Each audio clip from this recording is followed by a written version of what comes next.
Bismillah, alhamdulillah, wassalatu wassalamu ala rasulillah Muhammad ibn Abdillah wa ala alihi wa ashabihi wa mawalah wa la hawla wa la quwata illa billah.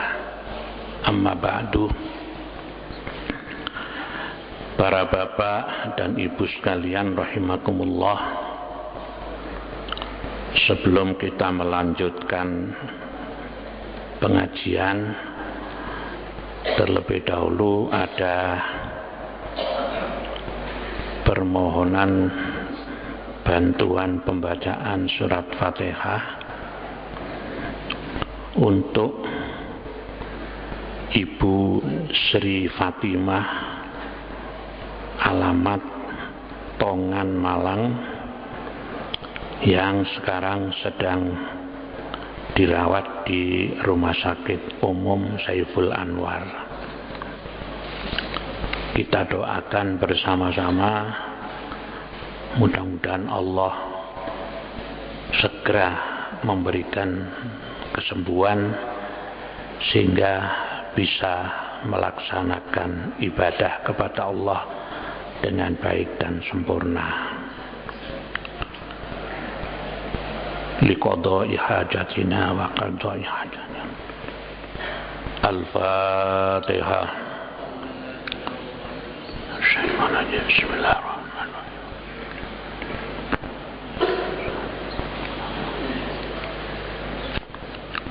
Allahumma salli ala sayyidina Muhammad wa ala alihi walhamdulillah rabbil alamin. Allahumma shfi shifaan mutmainnah bijudika wa karamika ya akramul akramin, birahmatika ya arhamar rahimin. Wa sallallahu ala sayyidina Muhammad wa ala alihi wasallam. Alhamdulillah rabbil alamin.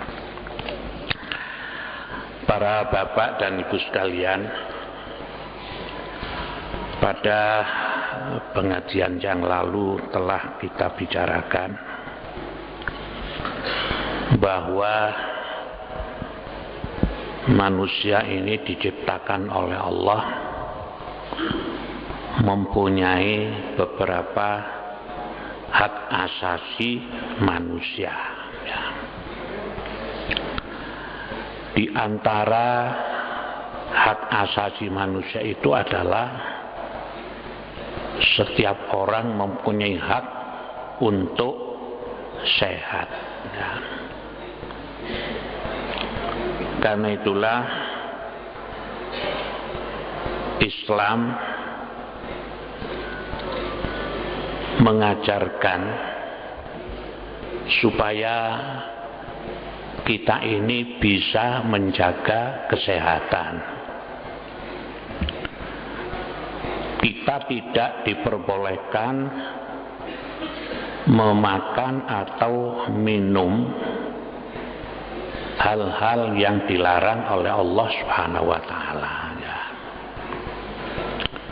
Kita tidak boleh makan babi, tidak boleh makan bangkai, tidak boleh makan darah, tidak boleh makan makanan binatang yang disembelih, tidak menyebut asma Allah.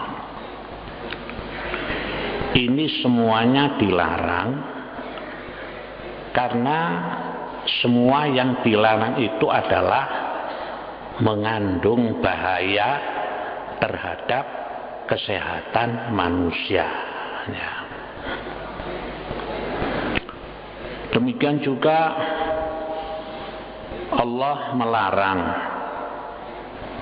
kita tidak boleh, misalnya seorang suami mengumpuli istrinya pada waktu datang bulan. Jadi semua hal-hal yang dilarang ini adalah menunjukkan bahwa itu semuanya mengandung bahaya, menimbulkan penyakit dan sebagainya. Itu namanya bahwa manusia itu mempunyai hak untuk sehat, ya.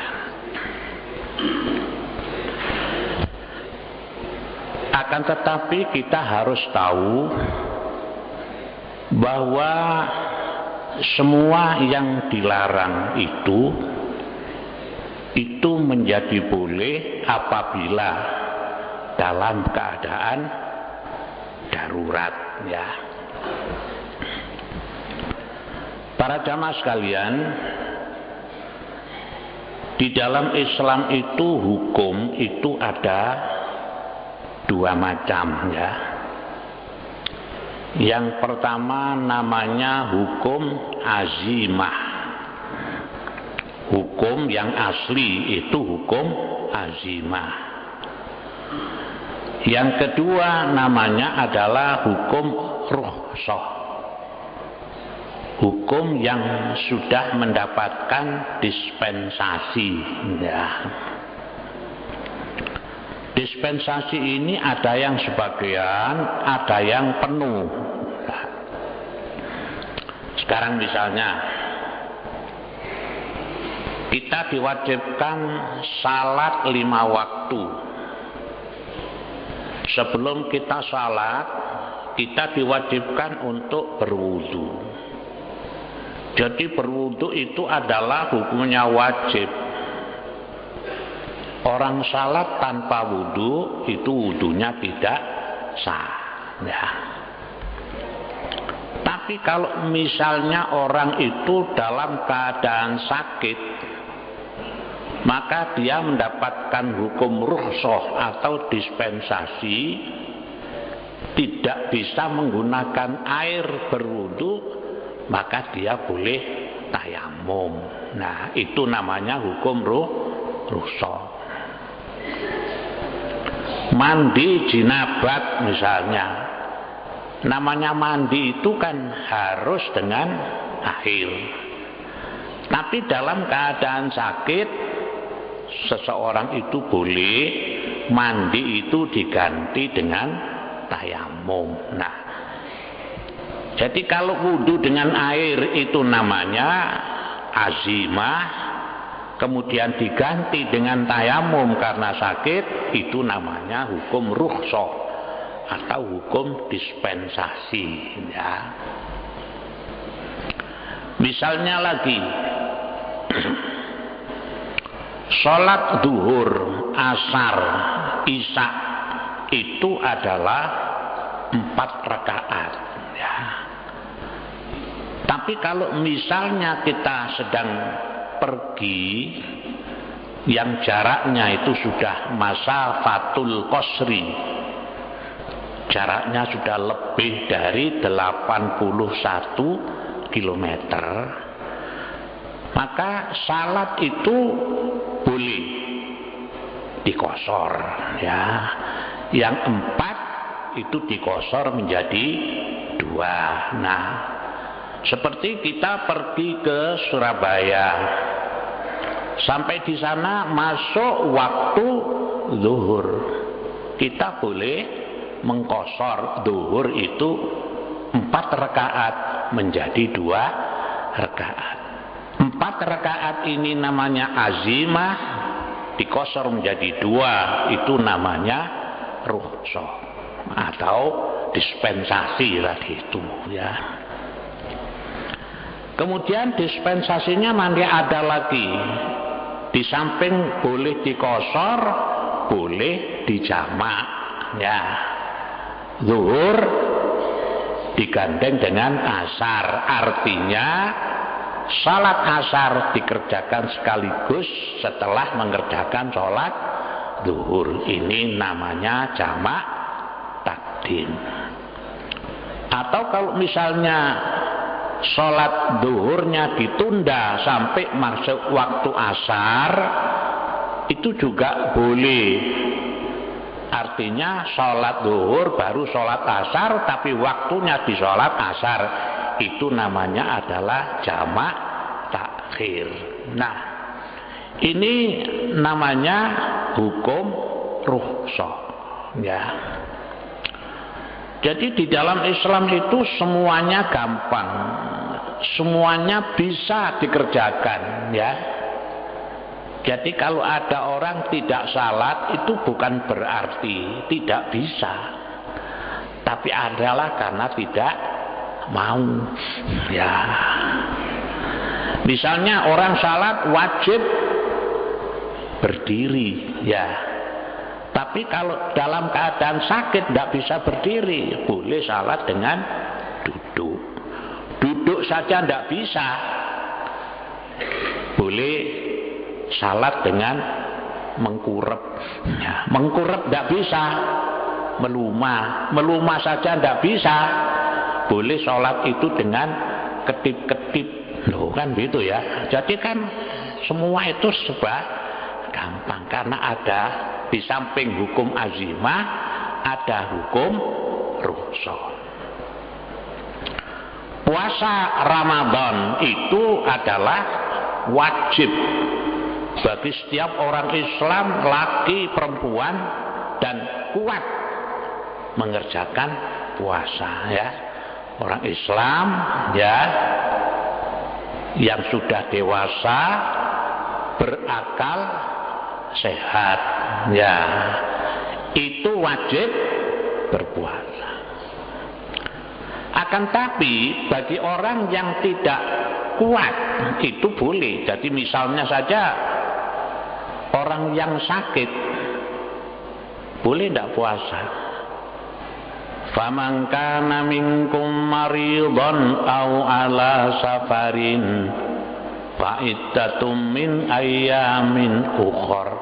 Kalau orang itu sakit atau bepergian yang jaraknya tadi seperti saya sampaikan 81 km, boleh tidak berpuasa. Jadi orang sakit boleh tidak puasa, orang pergi boleh tidak berpuasa. Kemudian ibu hamil tidak kuat puasa, boleh tidak puasa. Ibu yang menyusui anak boleh tidak puasa. Loh, ini kan namanya Al-Quran itu sendiri sudah memberikan kemurahan, ya. Tidak dipaksakan orang itu puasa. Kalau tidak kuat ya boleh tidak puasa. Wa 'alal ladzina yutiqunahu fidyatun ta'amu miskin. Orang yang betul-betul memang tidak kuat secara fisik boleh tidak puasa. Ada orang misalnya walaupun masih muda, katakan usianya baru 30 tahun, tapi karena fisiknya tidak kuat, dipaksakan puasa tidak kuat, boleh tidak puasa, ya. Karena kalau misalnya tidak bisa diharapkan untuk bisa kuat puasa, ya tidak usah puasa, cukup dengan membayar fidyah. Nah, atau orang tua yang sudah tidak kuat puasa karena usianya sudah lanjut, puasa tidak kuat, boleh tidak puasa, hanya saja dia diwajibkan membayar fidyah. Nah, sekarang bedanya kalau orang sakit atau orang musafir tidak puasa, itu wajib mengqadai puasanya. Atau ibu hamil, ibu menyusui boleh tidak puasa, hanya dia wajib mengqadai puasanya. Itu. Tapi alhasil semua prinsipnya itu adalah ada yang disebut rukhsah atau dispensasi. Nah, para bapak dan ibu sekalian rahimakumullah, demikian juga apa yang dilarang oleh Allah, apa yang dilarang oleh Rasulullah Sallallahu Alaihi Wasallam, itu juga ada rukhsah, ada dispensasinya. Di dalam Al-Quran surat Al-Baqarah ayat 173 itu Allah berfirman, Bismillahirrahmanirrahim, innama harrama alaikumul maitata waddama walahmal khinziri wa ma uhilla bihi li ghairillahi famanitturra ghaira baghin wala adin fala isma alaihi innallaha ghafurur rahim. Bahwasanya Tuhan mengharamkan untukmu bangkai, darah, daging babi dan binatang-binatang yang disembelih tidak dengan nama Allah. Tetapi barang siapa yang terpaksa tidak melakukan kecurangan atau melampaui batas, maka tidak berdosalah ia melakukannya. Sesungguhnya Allah adalah Maha Pengampun lagi Maha Penyayang. Misalnya tadi sebutkan Al-Quran bahwa bangkai itu haram, babi itu haram, ya. Jadi bangkai haram, babi haram, binatang yang disembelih tidak menyebut asma Allah haram, ya. Yang haram-haram ini Allah mengatakan di sini famanitturra ghairu baghin wala adin. Kalau dalam keadaan kondisi darurat, kondisi terpaksa, ya, maka yang dilarang itu boleh dimakan oleh Allah, ya. Sekarang misalnya ada orang kelaparan, tidak ada hal yang bisa dimakan, sama sekali tidak ada yang dimakan. Kalau dia tidak makan mati, bangkai boleh dimakan, boleh bangkai dimakan. Itu kalau memang dalam keadaan darurat. Babi pun boleh dimakan kalau memang itu tidak ada makanan lain kecuali babi, ya. Ini yang namanya rukhsah atau dispensasi tadi itu. Jadi ya, semua yang diharamkan itu menjadi boleh kalau memang dalam kondisi darurat, ya. Kan binatang-binatang yang diharamkan itu kan oleh Allah itu kan ada beberapa binatang, ya, berdasarkan hadis Rasulullah Sallallahu Alaihi Wasallam. Misalnya jenis binatang amfibi, ya. Apa binatang amfibi itu? Binatang yang hidup dua alam, di air bisa hidup, di daratan juga bisa hidup. Ini kan tidak boleh dimakan, ya, tidak boleh dimakan. Nah, contohnya apa? Banyak sekali itu, ya. Seperti buaya apa itu kan, itu namanya binatang amfibi, kodok, ya, ya. Kemudian lagi jenis binatang bertaring, ya, binatang-binatang yang bertaring seperti kera, ya, anjing, ya, tikus. Ini semuanya kan dilarang, itu hukumnya haram, ya, haram. Kemudian lagi yang namanya reptil atau binatang melata seperti ular dan sebagainya, itu kan tidak boleh ya. Nah, semua hal-hal yang boleh tidak boleh dimakan ini termasuk famanitturra ghairu baghin wala adin fala isma alaihi. Kalau memang dalam kondisi terpaksa darurat, maka yang dilarang itu boleh dimakan, tetapi tidak boleh berlebih-lebihan. Jadi kalau misalnya sekarang ada bangkai, perutnya lapar, tidak ada yang dimakan selain bangkai, ya boleh, tapi secukupnya saja, begitu ya. Kalau sudah kondisi normal, maka dia tidak boleh lagi makan yang Nah itu seperti saja misalnya sekarang mencuri itu menjadi boleh gitu ya, kalau dalam keadaan darurat ya. Nah misalnya begini, dalam keadaan kelaparan, betul-betul lapar, nggak ada makanan ya, uang nggak punya, kalau nggak makan mati. Ada buah nongko kepunyaan orang. Ya boleh, ya boleh itu ngambil nangkanya orang itu boleh diambil. Tapi nanti harus dicari siapa orang yang punya nongko ini, begitu ya. Nah, ini bilang saja, saya terpaksa kalau tidak makan saya mati. Saya ngambil nongko sampai Anda, itu boleh dimakan. Itu kan mencuri. Nah, itu dulu pada zaman Sayyidina Umar radhiyallahu anhu pernah ada orang mencuri. Kalau menurut hukum Islam, orang mencuri itu kalau sudah sampai pada batasnya yang ditentukan, maka hukumannya adalah potong tangan ya. As-sariqu was-sariqatu faqtu aydiyahuma.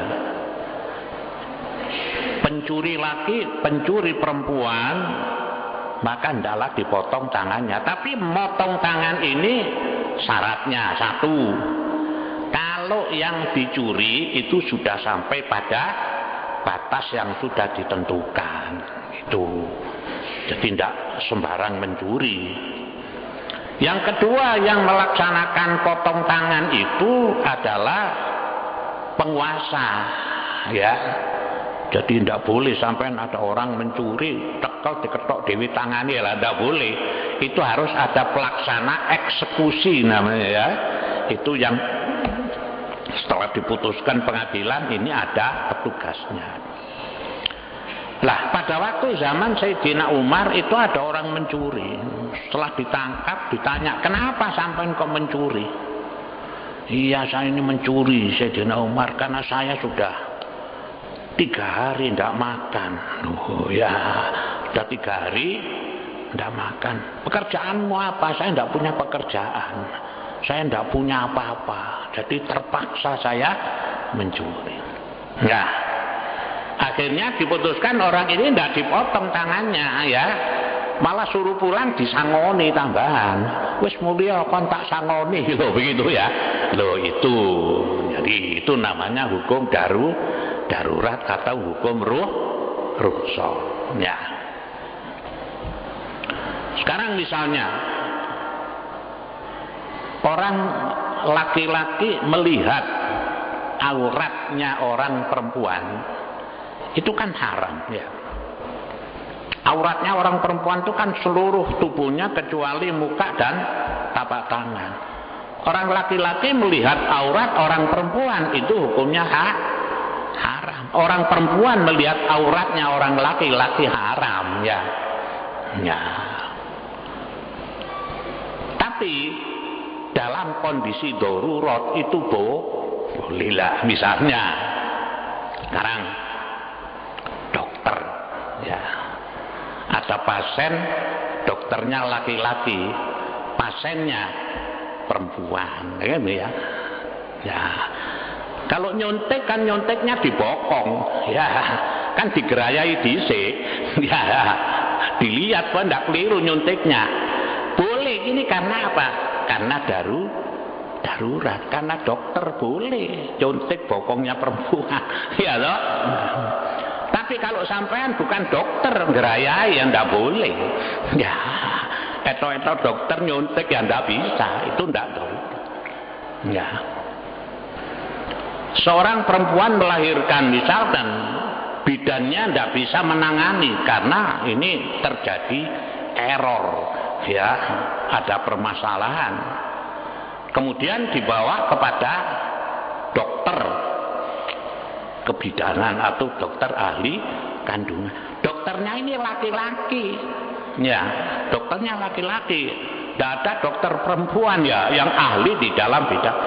Nah, walaupun laki-laki melihat aurat orang perempuan, kan melahirkan kan pasti lewat aurat besar namanya itu ya. Nah, itu kan tapi dalam keadaan ini darurat itu menjadi boleh. Tidak begitu ya. Jadi boleh. Tapi sampean inceng-inceng ya tidak boleh. Jangankan melihat auratnya orang lain,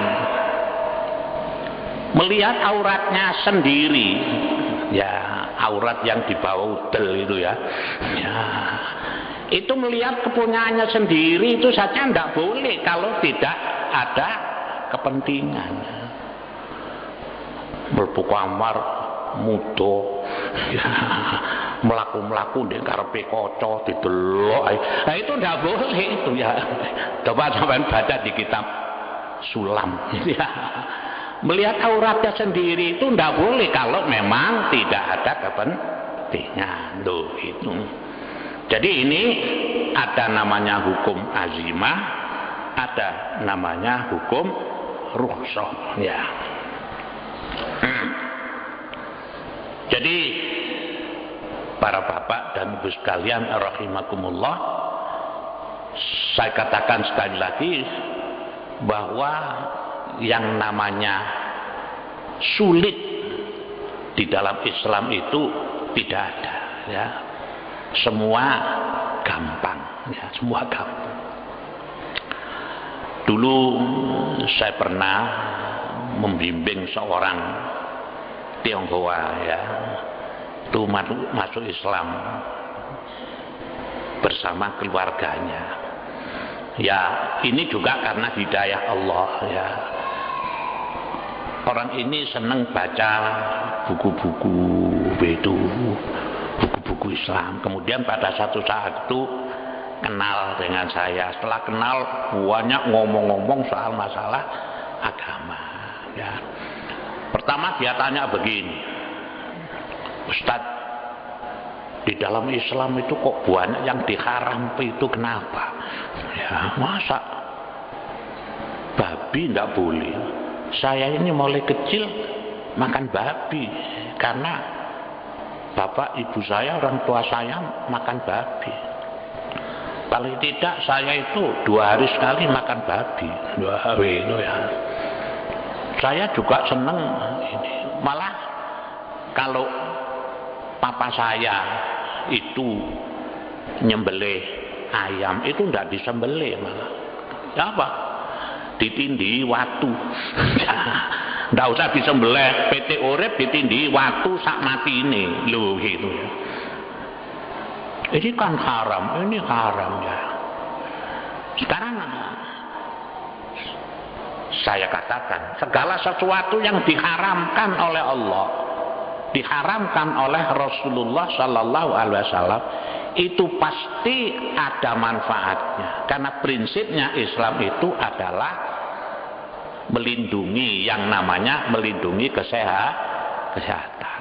Nah, dari sedikit-sedikit saya katakan bahwa Islam itu tidak sulit, Islam itu gampang, semua orang pasti bisa menjalankan. Kalau misalnya saya masih ya apa? Saya memang ingin masuk Islam. Barangkali nanti pada satu saat saya kepingin makan babi lagi ya apa? Loh itu ya.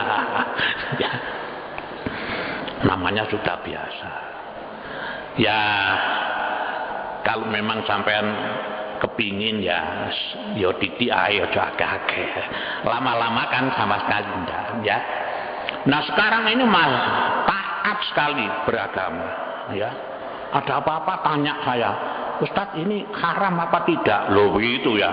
Mau makan ini boleh apa tidak? Gitu. Kemudian masalah pekerjaan, saya kerja begini, ini boleh apa? Loh begitu ya. Karena orang ini sudah mendapatkan. Akhirnya dia mengakui bahwa Islam itu adalah gampang, tidak sulit. Semua orang pasti bisa mengerjakan. Nah, yang kenapa kok banyak orang Islam tidak melaksanakan syariat Islam? Itu karena bukan tidak bisa, tapi karena tidak mau. Ya, katakan saja sekarang orang Islam yang sholat dengan tidak sholat, itu kan banyak yang tidak sholat, ya toh? Jumatan saja yang masuk masjid, tapi yang di luar masjid banyak yang di luar masjid. Ya, saya pernah ngomong-ngomong dengan teman, umpamanya di Malang ini orang Islam semua sholat, masjid yang ada di Malang ini misalnya ditambah 2 kali lipat, ini masjidnya masih tidak cukup. Ini kalau misalnya semua orang Islam mengerjakan sholat, ya.